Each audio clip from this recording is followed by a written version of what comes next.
So we're going to mention two of the three Crozier Mountain trails. The middle trail up Crozier begins a few miles below Glen Haven, just below the upper entrance to the retreat. There are some nice views along the trail going up, including you can look at Triangle Mountain across Devil's Gulch Road, and looking to the west, see a route up another fine mountain. After a few seconds, the trail, after half a mile, the trail eases off and it's not as steep as it was at the beginning. And indeed, it enters a beautiful aspen grove just below its junction with the trail from Glen Haven. The aspen grove, of course, is a good deal more beautiful in the fall. This is the time to go up the middle trail. Eventually, the middle trail does indeed approach its junction with the trail from Glen Haven. At the junction, you get a nice view up toward the north and another subsummit of Crozier Mountain. The trail from Glen Haven itself goes first a half a mile up a steep part and then levels off. It drops down into the drainage, which drains Piper Meadows. The trail from Glen Haven meets the middle trail at this very fine junction. After another mile and a half, you get another 500 or 600 feet, and you get to the what we call the summit junction. Turn right, and you'll go up to the summit of Crozier Mountain. And the summit of Crozier Mountain has trees on it, so it's not an unobstructed view. We do have some views from Crozier Mountain, however. Looking west, you see the west summit of Crozier Mountain and toward the valley of Estes Park.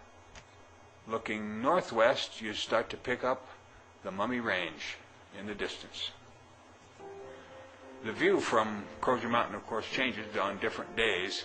Here we are looking from the summit of Crozier to the Mummies and Mummy Mountain itself, the biggest one in the distance. Don't forget to look on the way down.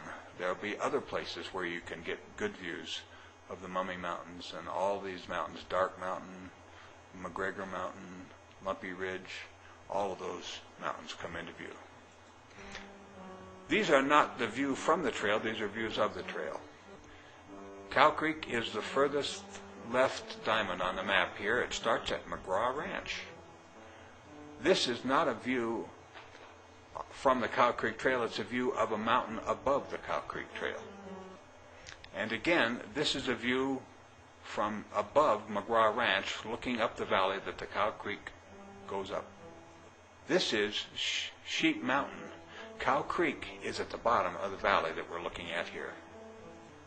The west summit of Sheep Mountain is even more spectacular than Sheep Mountain itself, and again, fall is a good time to go. If you go to the very top of Cow Creek, you can actually look over the edge into the Estes Valley, into the drainage of the Upper Thompson and the Upper Mummy Mountains. West Creek is private. It's difficult to access West Creek.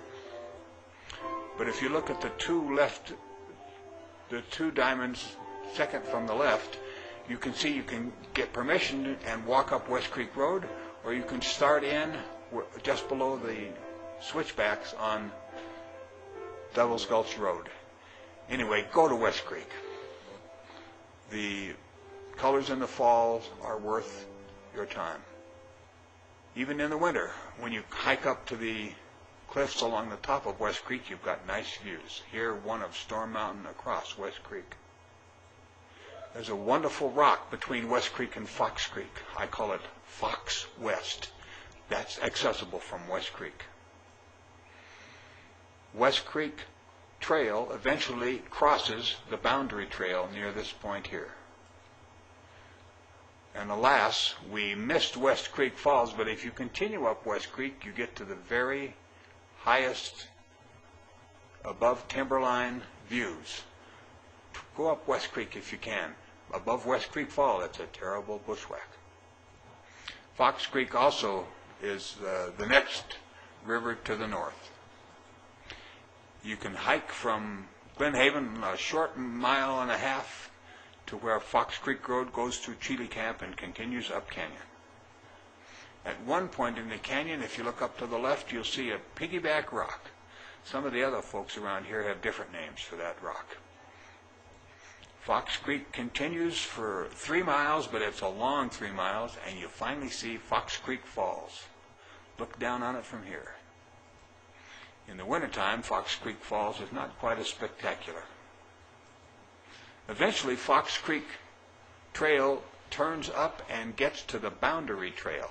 That's the second time we've mentioned Boundary Trail. From the Boundary Trail, you can get some views of the higher mountains to the west. Now we have a trail that goes across the top of the ones we've already talked about. It starts at McGraw Ranch, the furthest left diamond, the same place the Cow Creek Trail starts. We're going to go up the Boundary Trail without the advantage of a sign. At first, the Boundary Trail crosses a few hundred yards of national park in the old McGraw Ranch, and then it enters into the national forest. At the top of that first half-mile climb, you're looking down into West Creek. Quite a nice trail, but not in the middle of winter. West Creek itself is frozen in the winter. Careful on this bridge. Once you've climbed out of West Creek, you start to get up to the kind of views you want to see on all these trails. And this is a view of Mummy Mountain from the Boundary Trail, approximately where the Fox Creek Trail comes in and joins our trail, the Boundary Trail. We drop down and find Fox Creek. We cut this log by Forest Service standards, and a few months later, the Park Service came along and cut the log back where you can't even see it. This is Fox Creek, right where the Boundary Trail crosses it. Only 300 yards further, we're looking back down the trail we came up, and we're looking into the national park. We're not going to go any further on this trail. You got 1,000 feet to climb in order to get over the ridge into our next trail, the North Fork. The North Fork Trail is the one most people know about. It starts from Glen Haven or from the end of Dunraven Road up in the retreat. The highest diamond, the northmost diamond on this map, is where the Dunraven Trailhead is. It's the trailhead for the North Fork. You can look back down the trail. You go south, not west, and look back down at the big parking lot. The trail winds around the south side of Chile Camp, and it's pretty icy in the middle of winter. In fact, it doesn't thaw out until the sun hits the trail by the middle of May or April. Here we are above Chile Camp, heading up toward other campsites on the North Fork Trail. Eventually you reach the old meadow where Lord Dunraven had his hunting camp. Here we've got a horse trail that needed a repair for a water bar. There are 10 or 11 Forest Service campsites in the North Fork. This is one that you go up to the meadow and then you got to cut back east to get to this campsite. This is one of the nicer campsites to the north above the Dunraven Meadow where the remnant of cabin remains. In order to continue, in the springtime you might sometimes find the streams running down the trails. But persevere, you're going to get to some of the finest, most beautiful meadows you're ever going to see in a nice mountain valley. And if you look with your telephoto toward the west, you're going to see the butt end of Dickinson Mountain, and you're going to start getting into the high range. About a mile above the old deserted village, you're going to look back down the trail, back down to the east, and that's an old road. The trail follows high on the mountain slope instead of that old road. Someday I'm going to follow that road. 3 miles to the deserted village and 3 miles to the park boundary. We could continue further if we wanted to, but we're in the national park where all sorts of regulations apply. Hope you enjoy your hike up the North Fork. Miller Fork is really a nice creek it starts at the west end of the retreat. That's the second highest diamond here on this map. It's, as you can see, Miller Fork is the one just north of North Fork. The first few miles of Miller Fork are nice, easy walking streamside. You're not going to see this log anymore. It got cut out by the Forest Service. Just above where that old log was, we find a nice crossing of the creek on a very well-constructed bridge. But you are going to see this sign. It's at the bottom of the Indian Trail, the connector that went up to the Bulwark Trail. About a half a mile above Indian Trail, you reach the sign where you can turn right and go up the mountain to your north, or you can keep on going up the valley. When you do, you're not going to find a trail. It's not maintained by the Forest Service, but you're going to find some beautiful country. Keep going up that meadow, and another half a mile of former trail with lots of deadfall beside it.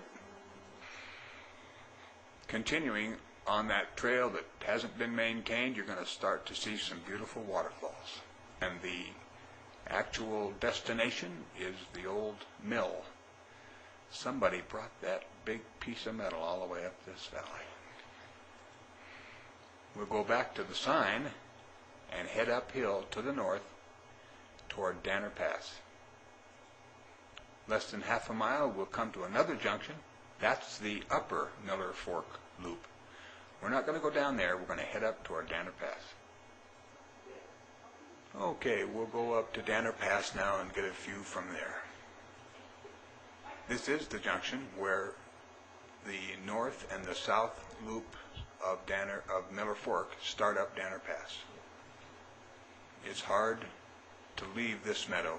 You've got a wonderful view south toward Long's Peak across the meadow. Unfortunately, it's the only meadow between the junction, Miller Fork Junction, and Danner Pass itself. Don't stop at Danner Pass. Keep going to the west. It's only another 3 miles and you're going to hit the Ballard Road. You should carry enough water, but here's a nice place to get water. It's a spring coming right out of the ground. It's probably safe to drink. The Danner Pass Trail, it's actually called the Lookout Mountain Trail, hits the Ballard Road and continues south toward the signals. The very western part of the North Fork drainage are the Signal Mountains. You've got to look down forever once you get on top of South Signal Mountain. Come back and hike as much as you can in the Glen Haven trails.